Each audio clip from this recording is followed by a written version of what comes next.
Welcome to another episode of Why Didn't They Laugh? A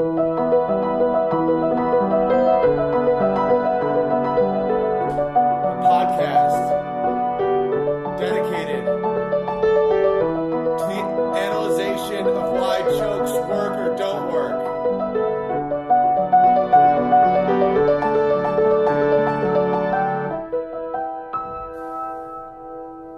Someone told me that I needed a beginning and an end to the podcast, so now I'm going to record them at the piano, and I'll play you guys tunes for the beginning and the end. That was from the Amelie soundtrack, or just random stuff. Hello, my name's Owen Benjamin,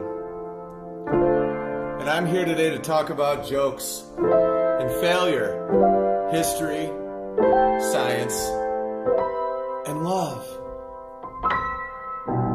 Okay, today's episode, I'm going to be going back and forth between Cleveland and Tampa. I'm very excited about this one. It's called Skeet Skeet because it talks about race and where you can do racial material and where you can't. And by racial material, I don't mean angry or offensive or derogatory stuff. I mean just addressing that races exist. Or saying the word black. So here is a clip from like maybe a month and a half ago from Tampa. Check this out. This crowd is super wide. Is there any black people here? There we go. You guys know you don't have to sit in the back anymore, right? Get up here. That was good. Did you say ouch? I did say Jesus, ouch. you almost can tell more about a person by what they don't laugh at. It's like, that's real, bro. I'm like, what? All right, anyway, if you don't understand that, you're fucking crazy. Like, whoa. All right, this is not the place to do racial stuff. I got you loud and clear. I hear you. You guys are like, too real, guys. Feels like a meeting. As you can see, the place where that doesn't work is white audiences. White audiences feel a real sense of guilt or shame. I don't know exactly what it is, but something happens when you do a white crowd. When you do a white crowd and you say black or do any joke about something cultural, this is how they look at you. Don't say that. Don't you dare say that. That's not cool, okay? They're people too. They are people too. That's the whole point, guys. They are people too. And anybody that is different than you, if you actually are not hateful or spiteful of them, you make fun of them. If you make fun of your own race or your own gender or your own culture or your own hometown, you should make fun of everybody. Because that's what equality actually is. And I don't blame the white people.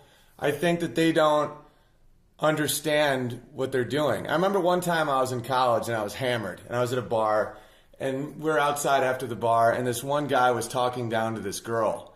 And he was like, "You shut up, bitch. You shut the fuck up, bitch." And me being this gallant knight in shining armor stepped in. And I was like, "You don't talk to that bitch that way." And they both looked at me very confused. Like he looked at me like, "What?" And she looked at me like, "Thanks, but you did just call me a bitch." Because in my mind, I was too drunk to realize that I didn't know her name. So I was just addressing her by the same word that he did, which was bitch. So I was like, "That bitch deserves respect." And then later, someone told me about it and I laughed a lot. But that's kind of what happens with white crowds, is they think they're doing something good and they're not. Here's another clip from another show in Tampa. This isn't normal behavior, guys. And I know I'm being like stern dad with you, but this body needed a dad. That's not a black thing. Right? I'm not driving that just black people. Is it true? Did you have this dad growing up? Yeah, I don't have a dad. You don't have a dad now? You don't know where it is? Yeah, don't call him, you white moron! He is black! You fucking moron! You have no concept of fucking reality. Oh, don't say that about black dads, black guy with no dad. You're so dumb, it's crazy.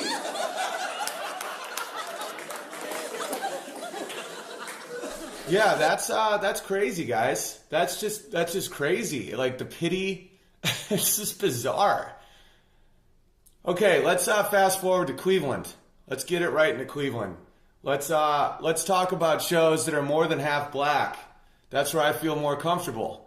And I think that being in Los Angeles for most of my career and doing shows where the crowd is predominantly Hispanic, black, Asian, white, white people are not dominant in LA. So I'm so used to doing like racial crowd work that it's second nature to me. But then when I leave and I go to places that are very white, I always have to dial it back. I find that really ironic that I have to like dial back that for white crowds. But here's me on stage finding out a new word. Check this out. One more time? Skeet, skeet? What's happening? So I don't speak Cleveland black. I have no idea what that means. What's skeet, skeet mean? What's that? That's what jizz is? Black teams call it skeet, skeet? That's fucking hilarious. You're like, oh shit, I got some skeet, skeet on my jeans. Is that real? You call it skeet, skeet? Why? It's not like jizz, it's shorter. Why would you add syllables? It has more than that. Jizz or skeet skeet? I'd say jizz. Skeet skeet makes you sound like a bird. It literally makes you sound like a bird calling other birds. But I appreciate that. Thank you, though. What do? You just yell skeet skeet at a club and like that turns girls on? Okay, I find out that skeet skeet means jizz. Apparently black people have changed their vocabulary where now instead of saying jizz they say skeet skeet. I guess this has been going on for a while. I have no idea. So I started having fun with it. I'm at the piano doing a joke about, it's called Piano Player Pump, where I go through Guns N' Roses like Sweet Child of Mine. And I do Slash, like pumping, how guitar players always pump their hips. Like his whole solo.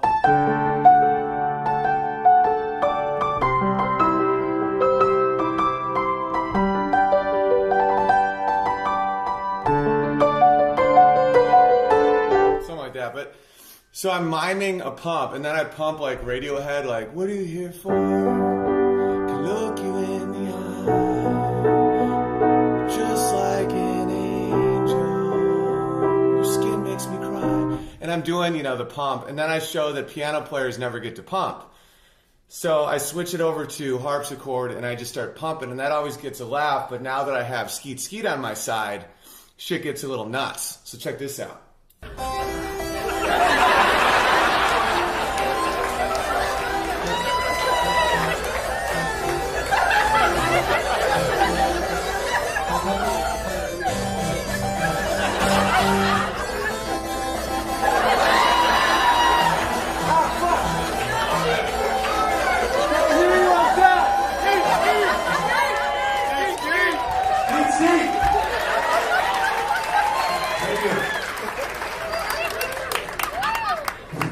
Okay, so here, now I'm getting, that's why I love black crowds, is because a lot of times, culturally, I don't know if it's because of hip-hop or something, but they like aggression. Like, they like when you fucking just annihilate people. I'll give you an example. Here's a white dude and his girlfriend in the crowd, like, kind of heckle me a little bit, and I just get to unleash on him. Just check this out. This is how I'm going to close. I'm going to close with Coldplay. You guys have Coldplay? You know what Coldplay is? Why don't you show me Coldplay? What's that? Yeah, check it out. Why don't you show me Coldplay? Say it loud. No, it's only funny if the girl said it, you fucking moron. I was about to do a fucking funny song, but fucking dickhead had to step in. What's that? His balls are full. His balls are full? And it's too loud because he speaks out in public when a fucking man's talking. Every place. Thank you, black people.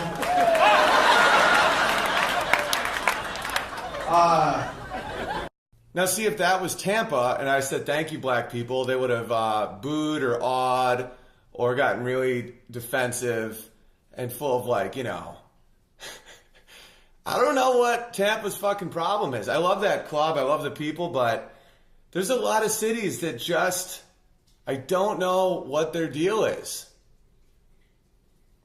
I'm now doing an interaction with the Skeet Skeet guy. And I get to just, unleash on him. Check this one out. 14-year relationship, only in my 30s. A 14-year relationship and you're only in your 30s. That's kind of awesome. What's wrong with that? That's nice. Oh, you're crazy.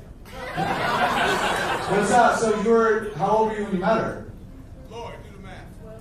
You said 30s, dickhead. That's a range of 10, you fucking moron. Do the math. I did a number with a letter, S. Numbers don't end in letters. You do the math. Alright, here we go.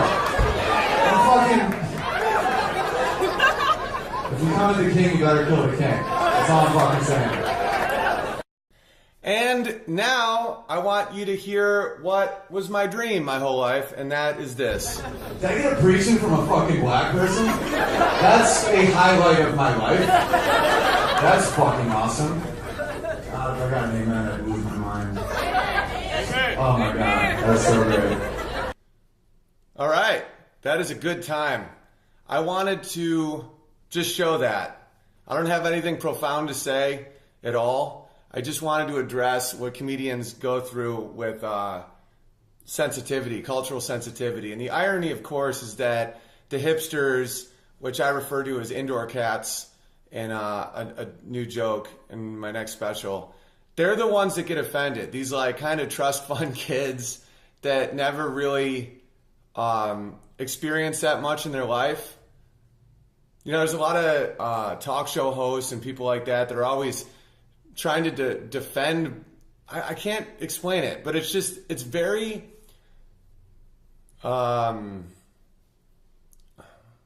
condescending. It's very condescending to be like, don't you make fun of them. Because it's like, that implies that you're so much better. And I just find that wild. Okay, this next section I want to discuss, people that have been listening to my podcast now write me for book recommendations. And I really like that. I like that you guys are like reading the stuff I recommend. In my last podcast, I was talking about a Walter Isaacson book, The Great Innovators. And I was a quarter way through. And I'll just be honest with you guys, I bailed. I think Walter Isaacson is one of the best biographers I've ever read. But I think he does the best when he gets to explore one person like deeply. Like he really gets to dive into someone's mind, like Steve Jobs or Ben Franklin or Einstein. But when he tells a story, I think he kind of gets wrapped up in the details too much, and I just couldn't focus. If you can focus, I'm proud of you, because I can't. But someone asked me about a book recommendation, and this one, it's Guns, Germs, and Steel by Jared Diamond. I read this a few years back, and it definitely changed the way I looked at everything. And any book that can do that is really powerful. It changed the way I looked at all of life. And that is being able to look at different factors and how they play into a situation.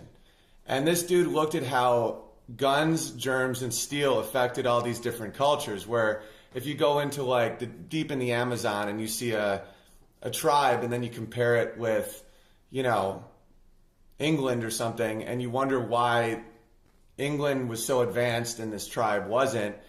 And in the past, there's been so many problems that have arisen from this with racism, the white man's burden. And, you know, until very recently, like scary recently, people believed the white race was superior to other races because of the things that they accomplished.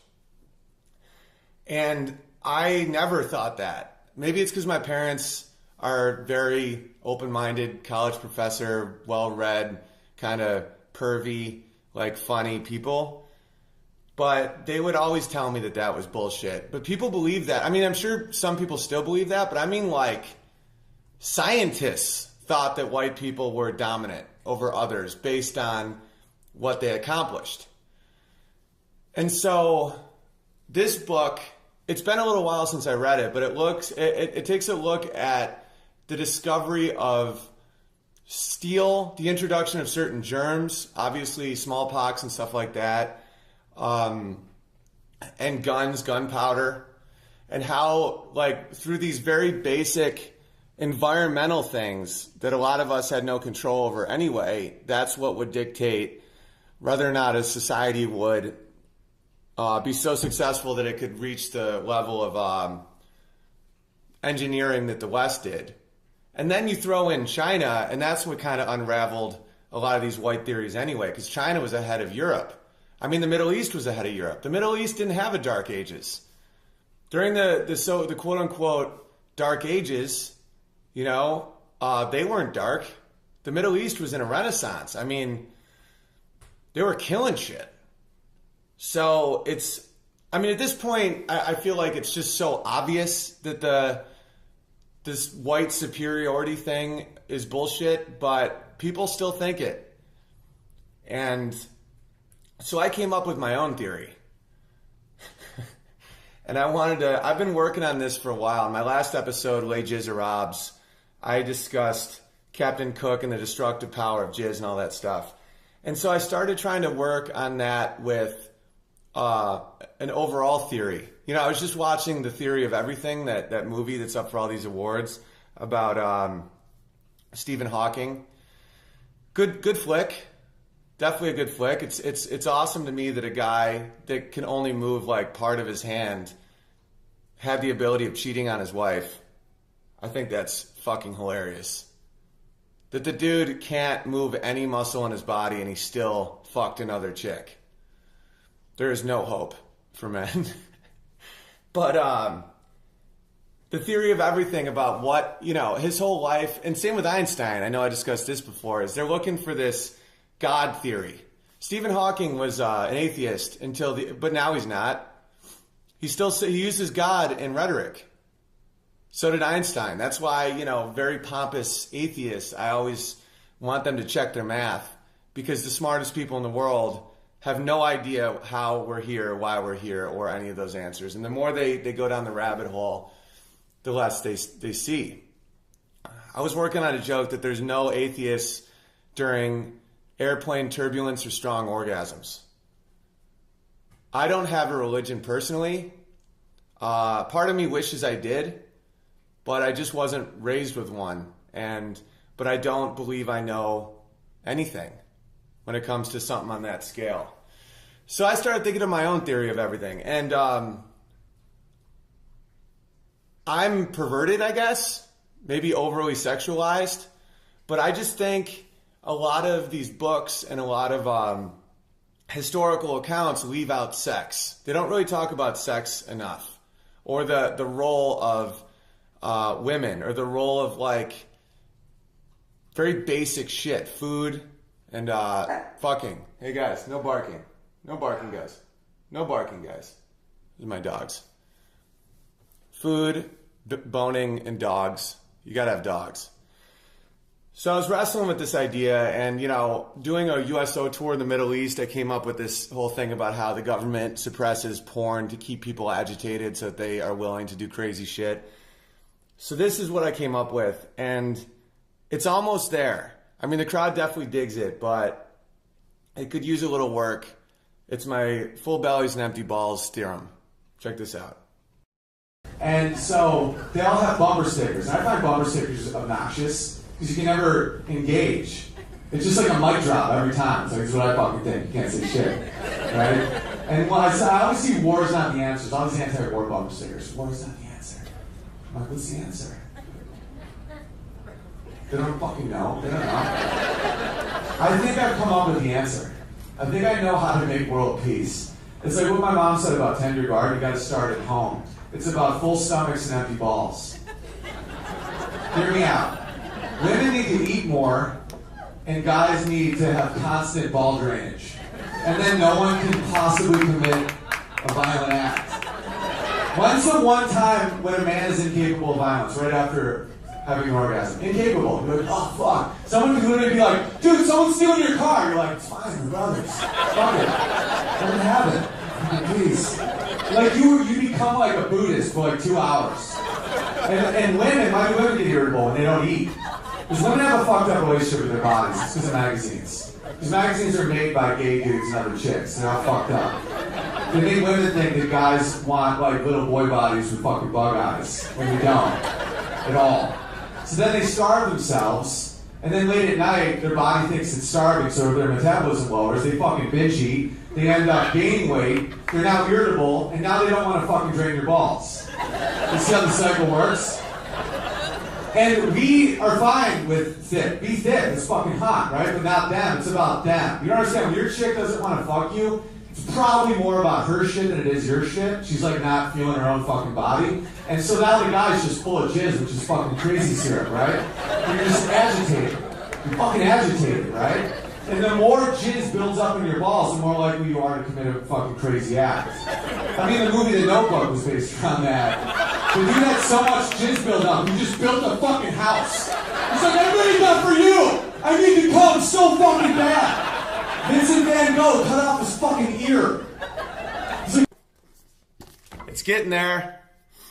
I do know that I am making my own bumper stickers now that says full bellies and empty balls. I'm going to make a peace sign because someone tweeted me like a sketch that she did with that as a bumper sticker after she heard that theory on one of my podcasts. And I loved it so much, I'm actually going to make them into bumper stickers and whatnot. But here's another book. It's called History's Worst Decisions. It's not like a heavy read. It's like a coffee table book, but it's awesome.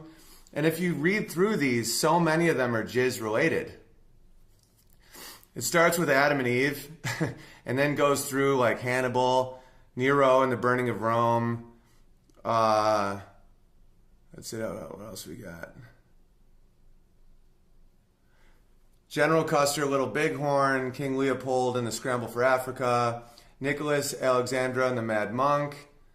That had to do with Tsar Nicholas II, Rasputin and his wife, and they're trying to cure their kid, and Rasputin just was fucking everyone. That's probably one of the reasons they got toppled by the communist regime, is because this dude couldn't stop pounding everyone. Nuclear, well, you get it. Tons of them. I'd say 75% of them are based directly or indirectly into sexually frustrated men or uncomfortable women, or people that don't feel okay with themselves. I think that's one of the biggest ironies in history is people look at Western Europe and their buildings and their accomplishments and their fine art, and they think that it makes them better than indigenous people, like Aborigines in Australia or Brazil or Native Americans and stuff. And I view it the opposite. I think that it almost shows their flaws. Like, my piano talent came from being a very lonely kid without a lot of toys. And I just wanted to connect somehow. So I just played piano all day. And a lot of it was how I relieved stress. A lot of the most beautiful art comes from like war-torn regions or just really mentally fucked up people. So I think that it's almost a reflection of balance, or a reflection of sexual liberty, or a reflection of peace with yourself, that you're not building beautiful things. Not to sound corny, but the pearl is formed around a piece of sand that's stuck in an oyster. It's like it irritates it, and then it has to build a pearl. Like, a lot of these beautiful things in the world come from irritations or an unhappiness with the self. So I think when explorers find these tribes in sub-Saharan Africa back in the day, and they just see half-naked people just eating and fucking and dancing and playing drums, and they saw savages and animals, I think with a different mindset, you would see like peace. Like these people don't have to do this crazy shit. It's like that part in the joke that I talked about, The Notebook. Like that guy built that house that she wanted from scratch because his balls were so full of jizz. It's like that never would have happened if she had just started fucking him. If she just kept fucking him and never bailed in The Notebook, that house doesn't get built. They're renting in a condo somewhere. So that's why a lot of these love stories come from, you know, dudes that can't get what they want for a long time. Because then the chick gets something fucking awesome. You know, like Helen of Troy and all the, you know, it's all these stories are about like just a male, like men just banging their heads against a wall, you know, metaphorically just pounding their own balls. So, yeah, this episode, Skeet Skeet, is about, I don't know. I guess it's about my theory of full bellies and empty balls. It's about racial sensitivity in America and how it actually is very condescending. Don't get me wrong. There's racism in America that needs to be addressed. And I think sometimes in these places that get really uncomfortable, it might be because they know they're guilty of something. Like it's almost like that mirror in the Never-Ending Story where you see yourself for who you truly are and shit. I think that might be part of the case. But either way, it's really funny to me that as a Caucasian comedian, I have to try to not play Caucasian rooms because they get too fucking weird. Like when I see on my schedule that I'm doing like Cleveland or like Oakland or Houston or Miami or any of these like non-white areas, I get pretty pumped because I can actually do fun shit with the crowd.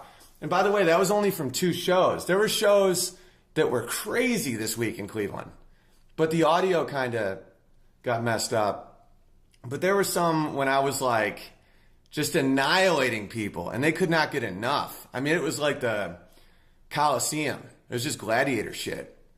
And if I had done that with an all-white room, they would have all went, "Aww." All right. So this is, I'm going to play you guys some music because I guess we also need an ending. Here's just some nice, pretty music. Next episode is going to talk exclusively about music because I just read This Is Your Brain on Music by Daniel Levitin, and it is fucking mind-blowing, right? I know my voice sounds a little off this one, but I kind of have an ear infection.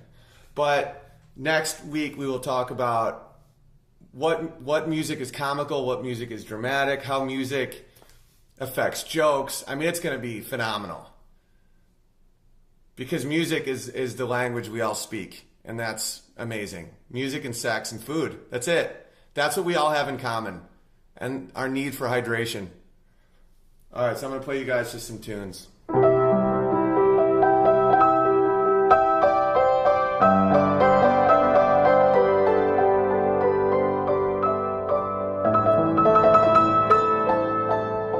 I'm writing this right now. It's called Skeet Skeet, motherfucker.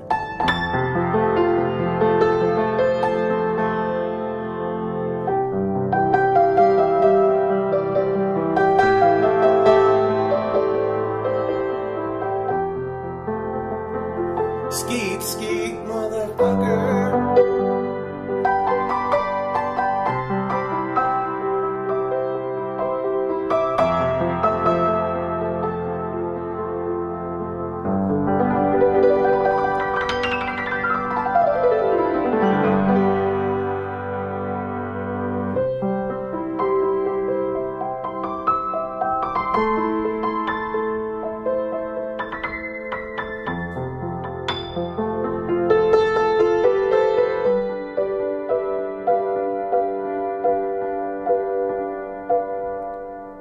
Why didn't they? My voice is fucked. Why didn't they laugh?